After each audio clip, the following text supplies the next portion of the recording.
Nossa próxima palestra será do Dr. Humberto Ávila.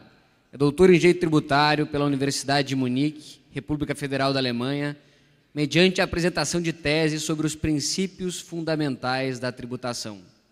Especialista em finanças das empresas e mestre em Direito Público pela Universidade Federal do Rio Grande do Sul, tem diversas obras jurídicas publicadas no Brasil e no exterior. Além de ser articulista no jornal Zero Hora, Gazeta Mercantil e Jornal do Comércio. Tornou-se professor de Direito Tributário Financeiro e Econômico da Universidade Federal do Rio Grande do Sul. É com muito prazer que passo a palavra ao Dr. Humberto Ávila. Obrigado.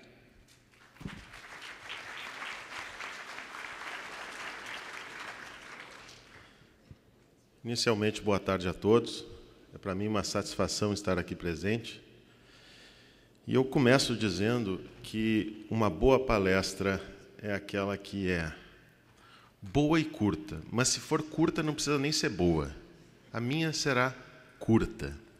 E eu não vou fazer nenhuma espécie de consulta a qualquer espécie de material, porque eu pretendo falar sobre liberdade da maneira mais livre possível. E começo a minha exposição confessando o que terminou acontecendo neste painel. Eu fui convidado para falar sobre a liberdade de imprensa. Ninguém perguntou sobre o que eu iria falar. A organização simplesmente não me deu qualquer especificação de tema, apesar de indagada, disse-me que eu poderia falar sobre o que eu quisesse e o que eu bem entendesse. Não há ninguém aqui me fiscalizando, não há qualquer espécie de censor sentado ao meu lado, ninguém está controlando o que eu estou dizendo. Este evento congrega opiniões diferentes, de pessoas diferentes, de nacionalidades diferentes, com perspectivas diferentes e com todas as diferenças possíveis. Isso que está acontecendo neste momento, em que vocês estão me escutando e eu estou falando livremente, e vocês estão escutando do modo como vocês pretendem escutar, não aconteceria em outros tempos.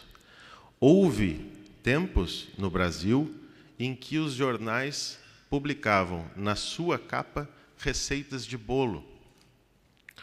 Publicavam na primeira página poesias. Por que razão isso acontecia? Justamente porque, ao contrário do que está acontecendo neste momento, havia um censor, havia necessidade de registro para que o meio de comunicação pudesse operar. Havia até mesmo o risco de que, dependendo daquilo que se falasse, poderia eventualmente haver a restrição à moral e aos bons costumes, conforme o entendimento de que isso significasse conforme a perspectiva do censor. Chegou-se, em determinado momento, a ter uma prerrogativa de que o ministro pudesse simplesmente apreender os impressos, quando esses impressos contivessem determinadas informações.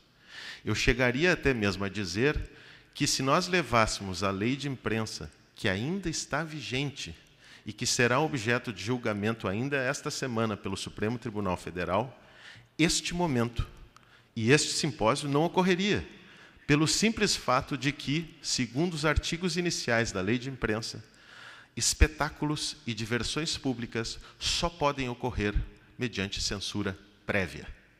De tal sorte que nós temos, digamos assim, uma coincidência bastante interessante. Nós estamos falando sobre liberdade, com absoluta liberdade, num evento intitulado Fórum da Liberdade, na exata semana em que o Supremo Tribunal Federal se pronuncia a respeito da lei de imprensa.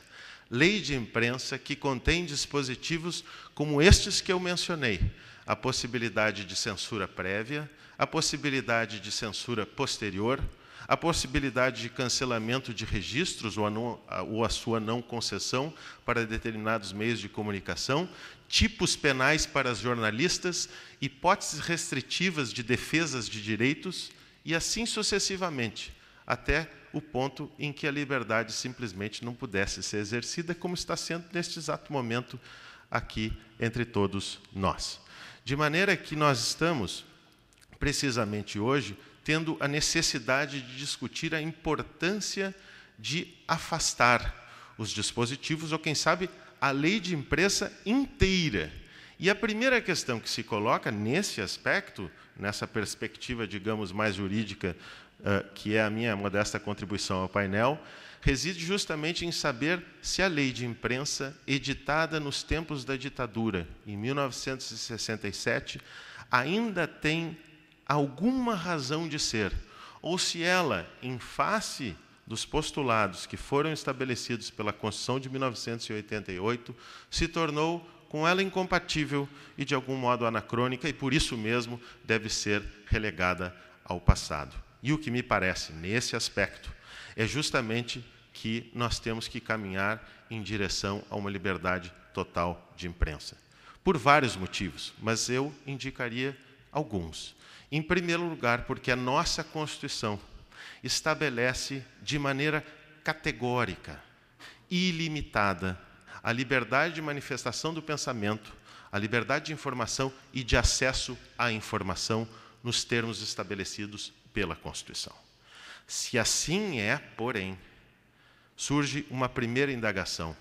O que fazer com uma lei concebida num regime antidemocrático, num momento em que os valores preservados não eram os valores que passaram a ser preservados com a Constituição que veio a ser promulgada em 1988, o que fazer com esta lei cuja finalidade era regular e limitar aquilo que a Constituição estabeleceu como sendo não passível de regulação nem de limitação. De maneira que, no meu modesto entendimento, nós temos uma lei cuja finalidade é incompatível com a liberdade de manifestação do pensamento, tal como estabelecida pela Constituição. Alguns de vocês, evidentemente, devem estar perguntando, bom, mas uma liberdade ilimitada leva à irresponsabilidade. E a irresponsabilidade, ela, por si própria, também é incompatível com a liberdade. Perfeitamente. Nós temos, então, que garantir o exercício responsável da liberdade. Mas o exercício responsável da liberdade depende de uma norma abstrata que estabeleça limites previamente estipulados para o exercício de algo que a Constituição quer que seja exercido de forma livre. Nesse aspecto, nós teríamos dois caminhos. Ou nós admitimos a necessidade de um instrumento permanente, abstrato, e que estabeleça determinadas restrições ou exceções ao exercício livre da liberdade, ou nós temos um outro mecanismo, não através de um instrumento abstrato, mas através de soluções pontuais aptas a corrigir as distorções e os abusos no exercício dessa liberdade. Não uma solução prévia, abstrata, rígida, mas sim um caminho a ser preservado pelo Poder Judiciário, que é um poder independente e que, nos casos excepcionais de abuso, irá corrigir. Evidentemente que, no meu juízo, este segundo caminho é o mais adotado. E, a esse respeito, eu lembro que várias das restrições ainda constantes da lei de imprensa usam limites que são difíceis de serem concebidos. Por exemplo, uma informação que viola a moral e os bons costumes. Moral e bons costumes em que sentido? Para quem? Por que razão? Quando? Como? Essas questões não têm como ser respondidas em abstrato. E se o são respondidas de maneira abstrata, levam ao exercício abusivo da autoridade no sentido de limitar o exercício da liberdade feito pela imprensa.